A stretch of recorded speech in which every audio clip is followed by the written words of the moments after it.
ni rongo tu sa kosa chuko na nito batamatanggo nangon sara to bital no chikinango to sa siama chuko mai orto na biokani mai na super cancer survivors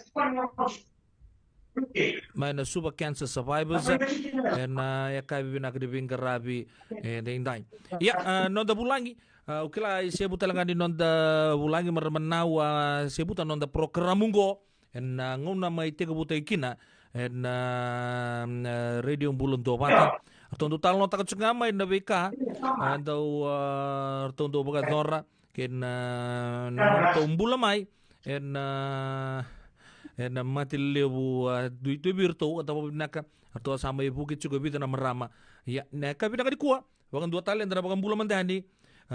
buana nonto bulangi Mrs. Salo Tenggalo ni sambulo binakasaka binakasabole buna nomni rawa ni mai chuko na kapi ni bingka rabin dai urungota matau saus dua sasanga chubi kama ya sawa sing rano bitartar baleta nirto se tu enam buto nawe kanda mai na ya tu sawa balam-balabu yang tahu binakan ni sama chuko rotale ena kabi di bingka rabin dai ni bulu binaka Mrs.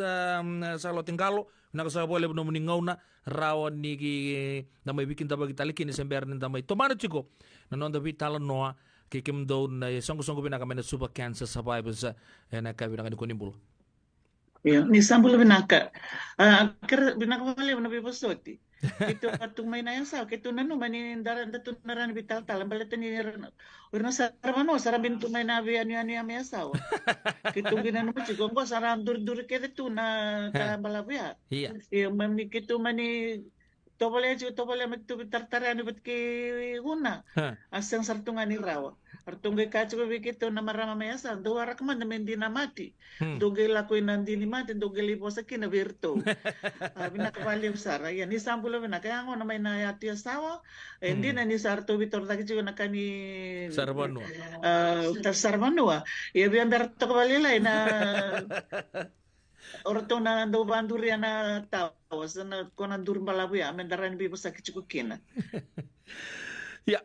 ubang betul dia yang oleh talaga dua kata lebih bahar ramantaki di roni talo mentang kami bakal lelaka, memang ni kita wasa sangat juga nama tahu sahu cuma tu tar jin sarai, au dona numa ni sa liusar ada buru-buru non roba ngole main na sarbanua, ya esona banua,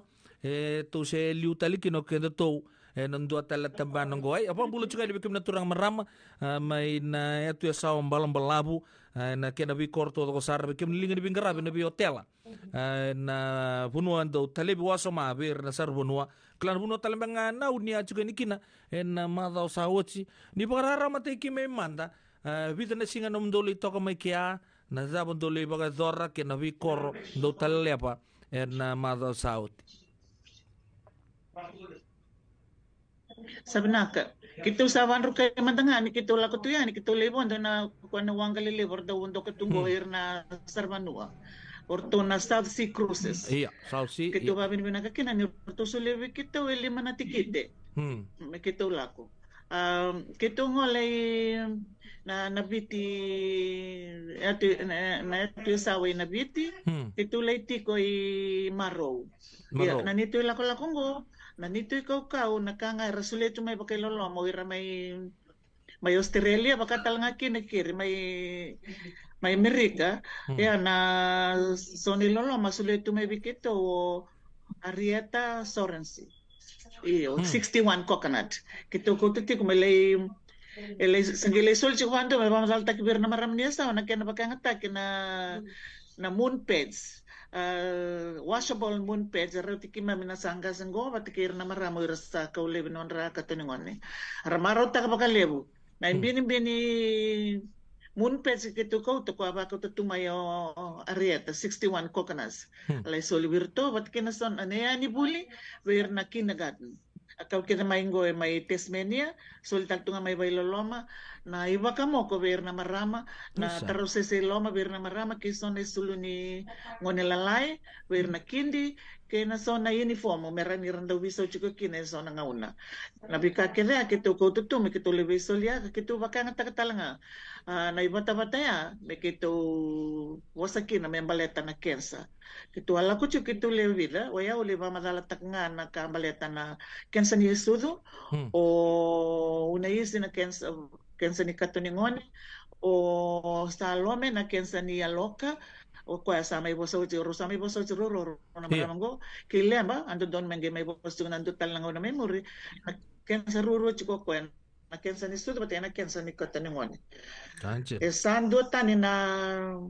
non ramarotaka es non rabita gidaki na ngona li daka kina na biwase na bika kere kitu druma ena ngani tu to mate batake na bingrabi baka buniwai.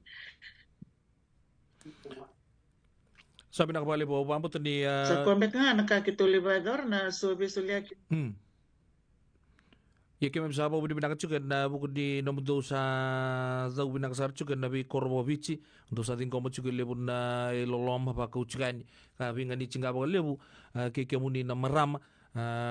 klani do sangol seradi na korbo turang me meru mai nebiti mai na yatu ya sawa mbala buntu ngana singa na nomudo angole now.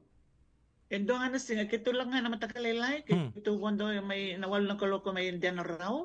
kito libas singa libuto kay Maro nasda singa chunga ya sa kakinan nito visulia kanakana wikurbul kito kali kese wate kay malevo may soli na yaya ni buli na early learning pero nang online kito sanggela ko may bas nga liwi Maro na singa chunga kito ya dani kina kena kabi akim galiso te kene na non ratu hall na olo lewon o era na marama sibi 5 na marama era la kumay may rongo na nito bos bir may baleta na bikato kito bakatal nga kina nito bisulia kana yaya kit usabar ta ko na iba ka mo ko na taro sa loma na isuluning ngone na moon pets batake na songa na labi ni ka baleta na kensa so libir kima mi wikala no kina gayo chito kana dio na kaloko sandutan na non ramarota kosa ka utili sibi 5 na maramarati ko nang bogin siya teke buena bana kaloko gayo chito ka ina diwa nambong ina sinunga kito kina dio na kaloko nang bongi may pakanganda kina ibarao balile endo na ngunengona uchasang kinaloto me tiniana ni mami songo na mataka ni singatarawa sange kitungol na Maro kindergarten mele soli na yaya ni buli me baleta ni kito na lista li chuko may na runa kolo kome kito may wondo talinawang na South Sea Cruise na wala besar singandungan ito singandungan na namdong ngole anta po binaka chuko ni Sali so tayo besar chuko na marama may marokin na bi Cortalesor to talebo chuko sabinak Mrs. Ngalo di pa mataltang man dabi kimami balate polo itongo may lewan di bitalo na kabinang ni ko na 61 coconut ni ran di pa mataltang man dabi kimami may kimikila balate sabi uta sabinaka na bukanang ono sanga bulukan dua na new natapon be kaya asal ko 61 coconuts iyo 61 coconuts na doon nga nakamba ni teka mo no Arieta Sorensen batake na no na ngonelewa iyo ang gaila ko may wikito o tadina o tadi Arieta tiko may Australia sabay tiko may Australia o esta o kito sa tutungan na panuan ni Bako Koya na Suba Olympics. Kito bitala no sir tarong ko na bika kito provider ci tun sar ko mo na bi bakiliti kikim do man da bi tadi ko Arieta patigir total nga na redo bulan do bata iyo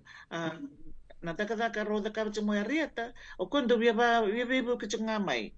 rodo ba ka to may na tawelo na yan ni mode na yan ni kana iberto na matubo vale orto morto na may bisuliaka ibiti Biko ngandreva na bibuke.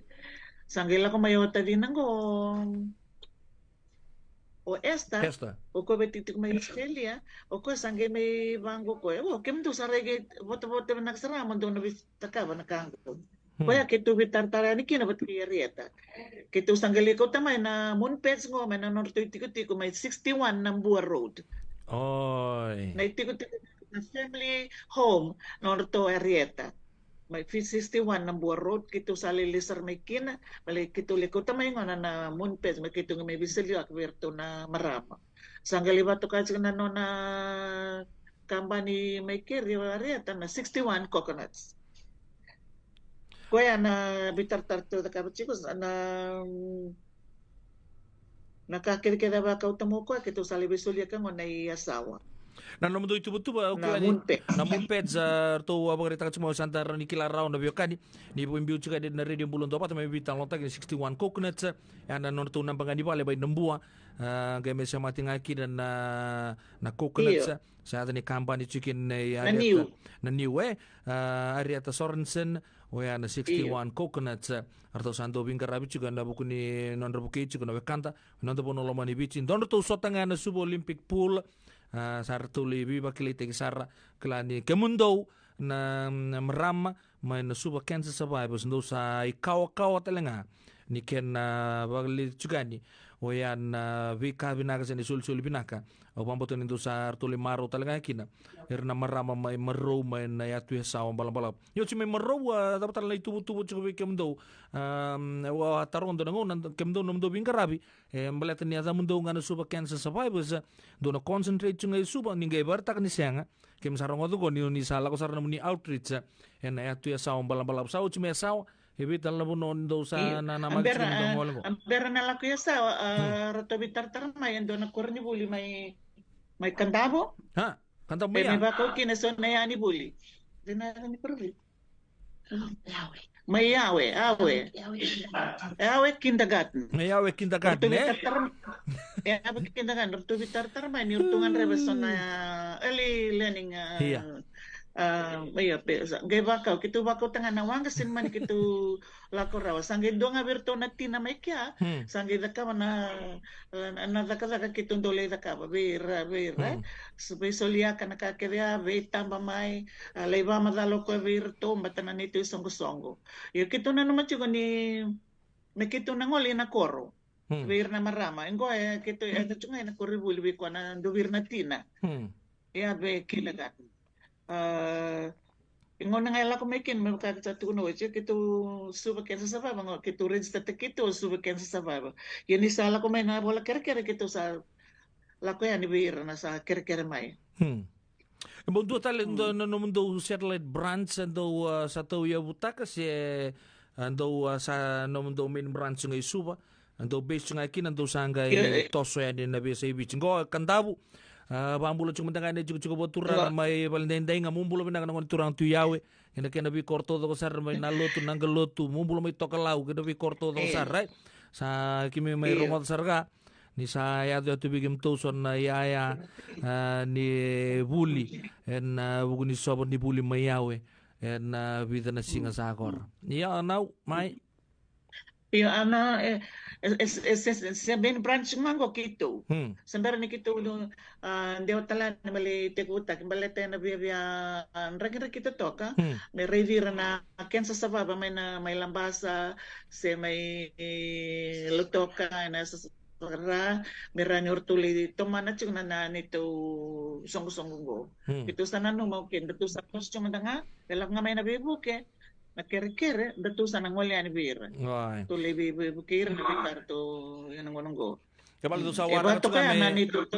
Do warang to kami ngay ngole ni na bola ker-ker. Wika ni na biyokan na bi service da bo na kan sa chigur to na suba cancer survivors to ngole ani. Siyang wala ka lirto ko tan ka bi bukir le apakalong kang kate komunita lang na maramay. Nabi ko robo bici. Anda sarong ngota may maroman na to sa orbitan kita kinabuku ni sona testimony imbula. Anda erto koto chukani mulata ni oir to kono marama erto chukani songo ni nau salno tengkalong ko era mewakategira talanga era mbula kete may na mate liberatum tagatu o yan mate bagrebak o yan cancer knowledge forms kembali sa berita ka sa uci na sobo ni buli mayawe ya sa ndo sangol netu ya sa malabu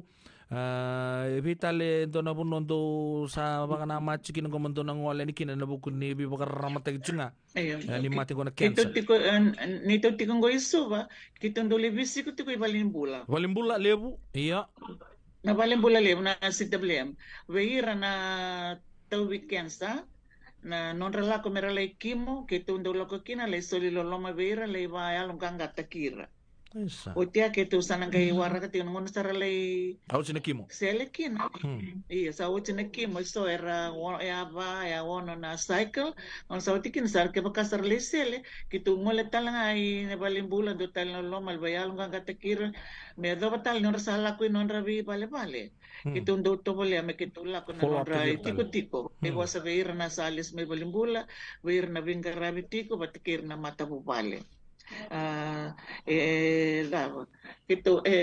oso sarjan gitu juga isu banisin la kumay na kere may na bikorkoro gitu daw ngulit ko balimbula so nangaw na ko na por karambotango or san daw reda nga rangkiri may o tinangwe reda chuko na la ko balimbula gitu sana ngoli servir gitu ngolwir ngane ngo ko sang chun bela ko bula sangun wait nga babiti kaya gitu na ngoli servir melele bo sabi ko na marame sabi da gitu sabi sa utaka na non kasama sar sele watingo Sanjin. nabi kaya gitu chico sini ramay nabi korko nga sar may na buwan de umba isutal nga go rewanga togir nga may ayo sabo de chico na sulungo ayo lomo rutingo na ya marami ni kanda na maramago sa lumar-lumar sang chun bela kolbol bat na dati ko ni biya no na lang mangos na nalimati kitong gela ko armango kitong sa bul may kina kitong bul na chungo datu vital no angos ndo vital no chuk kinayalo vital no sarchung akir na tamatan dina so elemo na matanggali na nito chuk iso panisem perniada tuk may sana bol kere may nabi panua kito libay dorti ko nabi siko nabi bale nabi tiko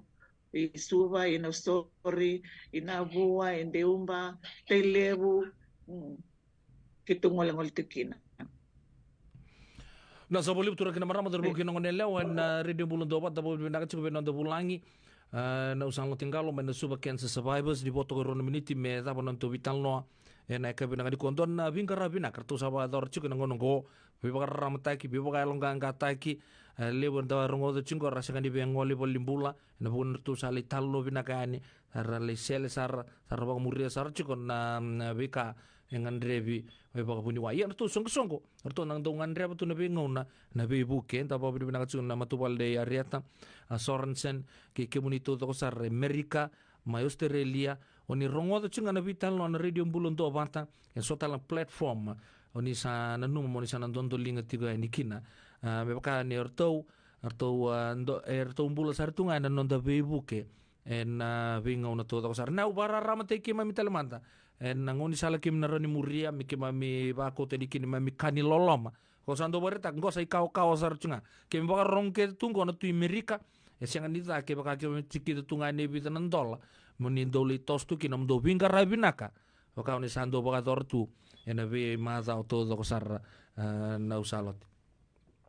yo abina ko levo me baka sa tukun yo chichiko kitu sa daw garela po fundraising kitu sa bambi bitak sar tunga na iloloma ko sa tukun yo sto kani ana na baka mo ko na sonay sulu birnangase birnangone ke tu so na bika ni na ran be baka utamay na itawelum beka na kabaya kitu sana ringo make na iloloma batendo li soli chiko na iloloma birango ya ko ken ay bos tak nga ba banwale photo in photo out kung may bikito niya ya kito tambaka kito ndolawa tambaka tawdo ko na bika ni tuan may ngona sali soli kina kito tambaka talang giba kawi ani bi kemunike den nandon dolinga may kina na dakakango na ilabo so na era na bien dodolinga may bailabo empesa ka beting na empesa mai na ruba diwa ba lima ba okay apa malu amantana ban dua tal empesa ruba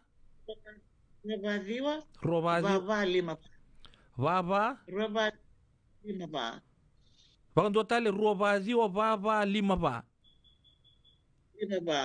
iyo lima ba gora na nito gora na ba nito na helpline iyo na helpline go din na ya sa menambiyo na empesa ya Salot Tenggalo iyo we kan lomani na namba rongo dango nonton tambi sar chungana single bina ni kuwa wili new toka ngolengan nomuni world remit Tampa ka matang kong na kanilolomo binakang ko. And we bukit chuko berto na suba cancer survivors da rungota photo in photo out katudo ko flexible ke ba ko tundon na yaya rano ni bitar very transparent, very very transparent. Tiko na nitula ko lako. Madasawa tinitula ko yasaw kito torendo na rental ka na ilabo solito may bikito orto na South Pacific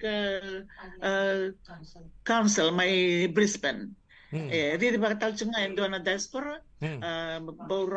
baro tak kinukito so nila kito rentara kinendo na rental ka me kito lako kinay Indiana raw. Sinbi na katin do nila levo labalay pa nga merani bukian na nito bela ko kinay sound nito way na kito ba kan segundo na tolili na nindo nga na nito survival o naisi ang ito tao tunga na kinaway. Wicked na biyo kan luman. Sa babin na kami. Iya. Babin na kami kim daw ng bulan do apa na solusyo bikito ni bata-batango. Makito was nga ni kin na merawa na vitartara ni bikim ni na diaspora ni Chugongore kito sa nabanu nito ninda na soli may bale na ilolama bibikim ni nakalilevo sa kalalay kito na dinggo makiranga. Una sabole bukan dua tali bikin terbiyo kan inda chingo Amerika ke nabi puno bole kata anda rongo tan na pon teleponia rua pa ziwa va lima pa sando ni ai rua pa ziwa va lima pa nurtu na boni empaisa salo tengalonga bito ngai zake ngai pa ko to kin ndo no mukani loloma virtu no suba cancer survivors dasa rongo nabi kali libur tu sapa ka dor chiko na nondi loloma nganta pa ko chiko virtu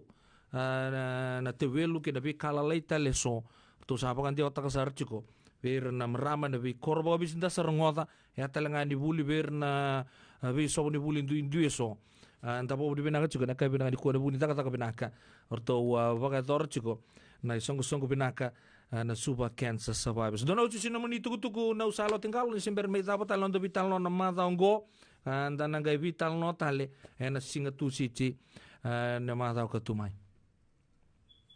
Pinakawali, sa babim naktalang habi kimundo. Iyo nga nababim binaka na kena batite na nito tuku na numundo bata-bata na radio bulan do bata na kensa nanda totolo nga ni balimbulan na kena binaka. Kakotala na tabatuwa wa mendangun wa iti babi tu kima na chungoy biti kito sa ni tunchungo no nabambulay mai ina kensa. Kito sa ano ito wiki mo ni na dondoling may so may baylo lo so na kami kito rin libo kirek kina na tumi na koro do na kana non rabina katatumay na bibuke may na koro sa ko nga ya photo in photo out kito very very transparent na nito takataka sa nabako tatal ano kito na kakitoli na kabiyasawa batak naka may kandaw we no mundo lilu we una naka menagay bilak sa bako chumane so kito nabako tatalian batak balta na nito babin binacho virtu na coach kito ya sa orto na binaka Fiji. Una bale besar tur ken marama der bukino monele on tabo bina chuko berto no suba cancer survivors na kabri bin karabating tai ke na marama mai non tabo langi chiko misi salo tingalo eda buku dibir barra rama tagi chiko na kabri bin karabating tai radio bulon to patan tan ge siama tale bot gerto na kilata le na vikato do sartu sapa ga dor chiko mai non tabo no lomani bici na maza wa ka tumai na sabale bu misi salo tingalo mningauna sabang ni bina katu ene buku dibin karabi na maza bina kan ta sala ko botika nengo